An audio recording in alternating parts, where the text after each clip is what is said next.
Hello friends लोग, कैसे हो आप। मैं बोल रहा हूँ आपका दोस्त PWAK ट्यूटोरियल्स। तो आपका स्वागत है हमारे चैनल पर PWAK ट्यूटोरियल्स।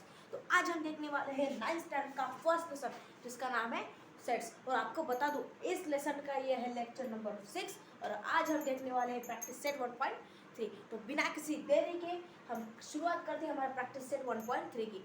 पर शुरुआत करने से पहले मैं आपको बता दूं, अगर आप हमारे चैनल पर नए हो तो चैनल को सब्सक्राइब और बेल आइकन दबाना मत भूलिए और लाइक और शेयर ज़रूर कीजिए। तो बिना किसी देरी के शुरुआत करते हैं हमारा प्रैक्टिस सेट 1.3। तो देखिए, तो प्रैक्टिस सेट 1.3 का पहला क्वेश्चन क्या है।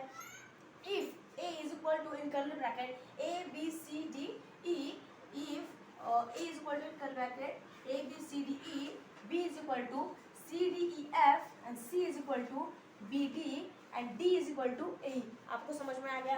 ये जो कर्ली ब्रैकेट दिया है 4 ग्रुप से A B C D means A B C D there are 4 set, their name is A B C D। अब A में क्या है, A B C D are the elements and B elements, B के elements क्या है C D E F and C के elements क्या है B D एंड D के एलिमेंट्स क्या है A E। आपको ये समझ में आएगा। Okay, then which of the followings are statements are true और false. Which are the followings are true और फॉल्स। आपको ये स्टेटमेंट दिए हुए see, this is the statements.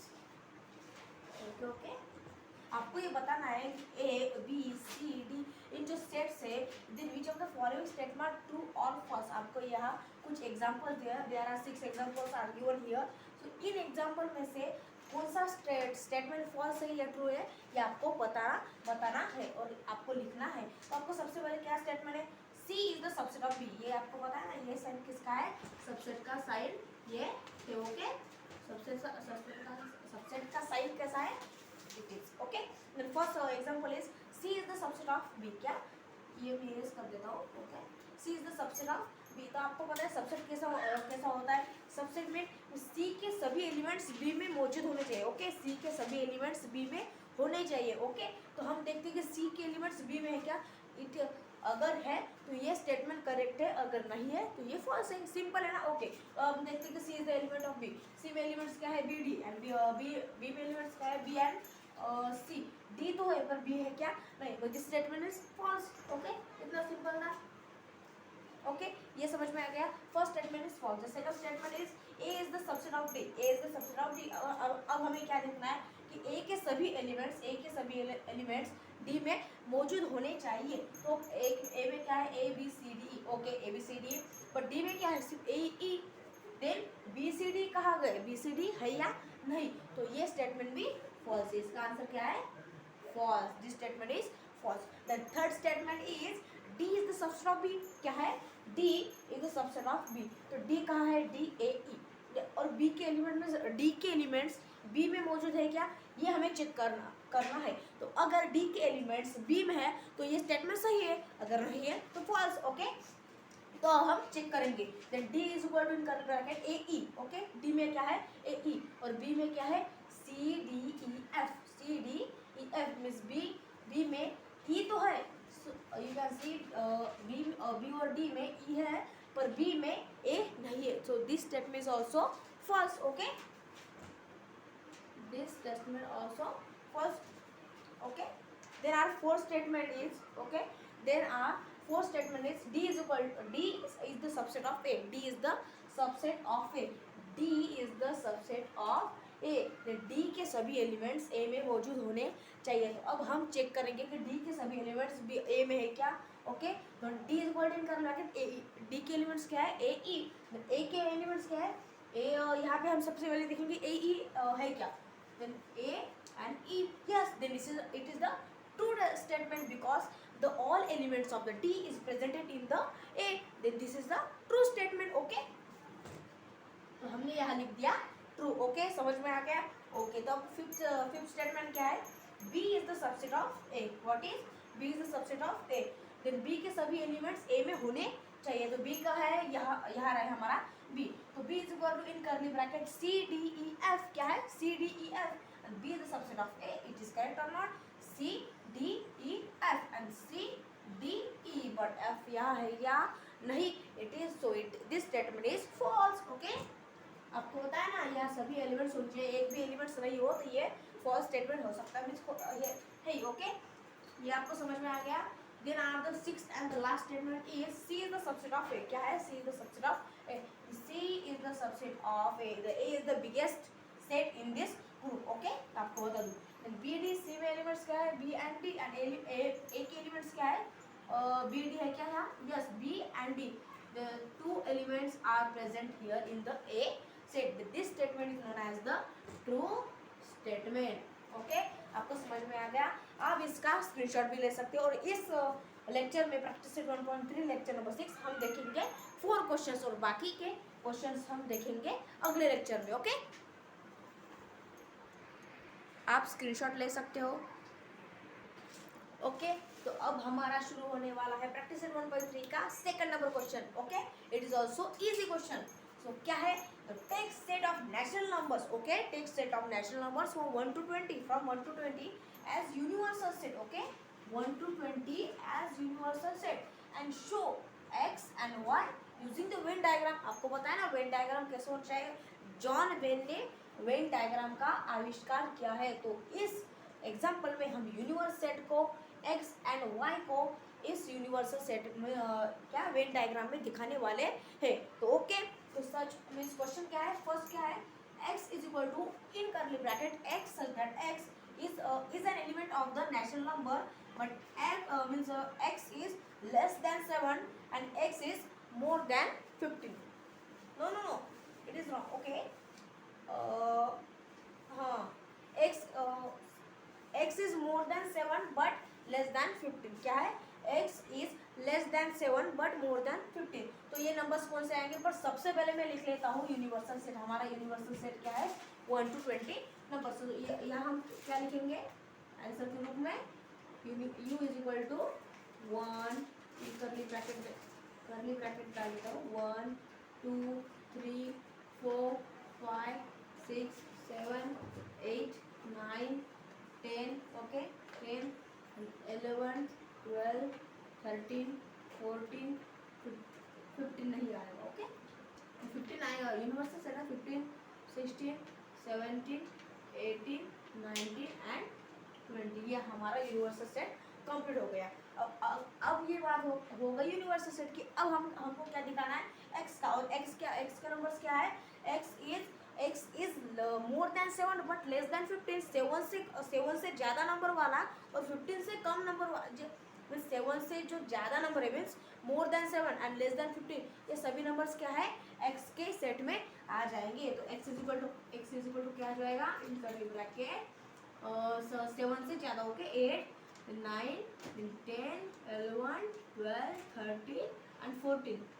15 आएगा नहीं क्योंकि 15 से लेस मीन्स 15 को कहा है क्या? नहीं, less than 15। So less than 15 is 14। Okay, 8 to 14 दे रहा सेट ऑफ द x। ये मार्कर भी नहीं चल रहा। हाँ, y is equal to y क्या है? y such that y is belong to natural number and y is a prime number from 1 to 20। आपको प्राइम नंबर लर्न है ना? 2 3 5 7 11 13 17 19 23 29 31 37 43 49। आपको ये 1 to 100 सभी का प्राइम नंबर्स लर्न होना चाहिए। तो यहाँ क्या दिया है? 1 to 20 are the elements of the y set. Okay, तो वो एलिमेंट सबसे पहले लिख लेंगे। y इज इक्वल टू तो क्या है? 1 to 20 हमें प्राइम नंबर्स लिखना है।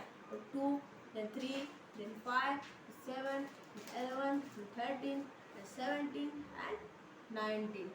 ओके, तो 19 से ऊपर में है ना, लेस देन 20 है ना, इसलिए 1 to 20 हमने प्राइम नंबर्स लिखे। अब तो ये क्या हो रहा है? And show the x and y using the Venn diagram. आपको वेन डायग्राम पता है कैसे निकालनी होती है? तो अब हम निकालेंगे वेन डायग्राम। ओके, अब हम निकालेंगे वेन डायग्राम। तो सबसे पहले हमें क्या है? X and Y there is 2 sets are given. तो 2 सर्कल मींस ओवल टाइप के हम पहले बना देते थे। ये एक और ये। चलिए थोड़ा मेरी ड्राइंग थोड़ी मिस्टेक से आएगा पर आप समझ में ना।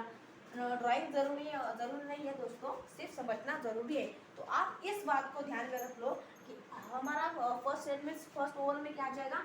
एक आ जाएगा, ओके, एंड सेकंड में y, okay.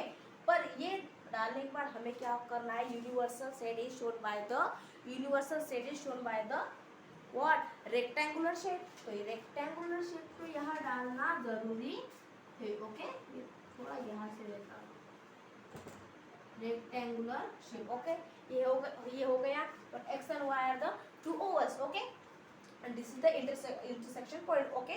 You know the common elements of the set is known as the intersection set. तो x के elements क्या है, okay, 8 9 10 11 12 13 14, okay। पर सबसे पहले इन दो में जो ये जो स्पेस है ना, उनमें हमने क्या लिखना है, जो हमें सेम जो x और y में जो सेम एलिमेंट्स है वो हमें इसमें लिखना है। तो सेम एलिमेंट्स क्या है, 11 and then 13, this two are the same element. सबसे पहले यहाँ लिख लो 11 एंड 13, ये हो गया। अब x के सभी एलिमेंट्स x में लिख दो और y के सभी एलिमेंट्स y में लिख दो, ओके। 8 then 9 10 10 11 में आएगा 11 then 12 13 एंड 13 में नहीं आएगा क्योंकि 13 यहाँ हमने ऑलरेडी लिखा होगा 40, okay. This is the set of x, okay. Then y का क्या आएगा, 2 3 5 7, ओके, 2 then 3 then 5 7 11 आएगा क्या, नहीं, 13 आएगा क्या, नहीं, तो 17 एंड 19 हो गया। अब क्या, अब किन की बारी है, जो ओके 2 3 5 7 2 3 5 7 देन 11 13, एक होना 8 9 10 11 12 13 14, 8 9 10। सबसे पहले x के जो एलिमेंट्स है वो हमें दोबारा लिखने हैं या नहीं लिखना है, ओके। तो ये मैं क्या कर लेता हूँ, पहले x के एलिमेंट्स यहाँ से हटा देता हूँ, ओके। x क्या है 8 9 10 यहाँ से सभी ये हट जाएगा, कहाँ तक 8 to 14, ओके, ये हो गया इरेज। देन y के एलिमेंट्स क्या है 2 3 5 7 11 13 17 19, देन 2 कट हो गया, ओके, 2 कट हो गया, 3 कट हो गया, देन 5 कट हो गया, देन 7 कट हो गया, 2 3 5 7 11 तो 11 भी पहले हमें निकाल था, लिखने की कोई ज़रूरत नहीं है। देन क्या कट होना चाहिए, 17 कट हो गया और 19 कट हो गया। तो अब हमारे पास कौन से 1 4 6 15 16 18 एंड 20। अब ये क्या है, एक्स्ट्रा नंबर से, जो एक्स्ट्रा नंबर्स है यहाँ पे हमें सबसे पहले u लिखना है क्योंकि ये यूनिवर्सल सेट है, u is equal to in rectangular shape, u is equal to in universal set, this is x set, this is y and this is the common elements and it is called as the intersection sets. तो अब हम क्या लिखना है, जो extra जो elements है वो हमें आजू बाजू में लिख देने हैं, okay. Then 1 then 4 then 6 then 15 16 and 19 हो गया, समझ में आ गया। इतना इजी था बच्चों, मेरे दोस्तों इसका आंसर, ओके दोस्तों। आप इसका स्क्रीनशॉट ले सकते हो, पर जाने से पहले मैं आपको बता दूं ये जो हमारा लेक्चर है वो बहुत लेंदी होने जा रहा है, ओके। मीन्स वो 15 या मेरे हाथ से 15 मिनट्स का 15 लेस देन 15 मिनट्स ये हो जाएगा, पर ये 15 मिनट्स के ऊपर नहीं जाना चाहिए, ओके। हमें सिर्फ बहुत ही कम समय में हमें बहुत कुछ सीखना है। So this I want two means मुझे ये कहना कि ये वीडियो अब हम स्टॉप करने वाले हैं क्योंकि ये 15 मिनट से ज़्यादा लेंथी होने जा रहा है, ओके। सो आज हमने क्या देखा, first lesson 9th standard sets practice 7.3, first question, second question और थर्ड क्वेश्चन तो बहुत ही इजी है दोस्तों, आप ये आराम से कर सकते हो। तो third question is your HW, okay, third question is your HW, third question is your HW and fourth question, fifth question, okay, fourth fifth six and जितने भी क्वेश्चन है लगभग उसमें 7 क्वेश्चन हो गए। 7 क्वेश्चन में मैं आपको लेक्चर नंबर 7 में कराऊंगा, ओके। तो आज के लिए इतना ही, गुड बाय, बाय बाय, जय हिंद, जय महाराष्ट्र। पर जाने से पहले मुझे HW का आंसर, थर्ड नंबर का क्वेश्चन का आंसर मुझे कमेंट में लिख देना, ओके। Thank you.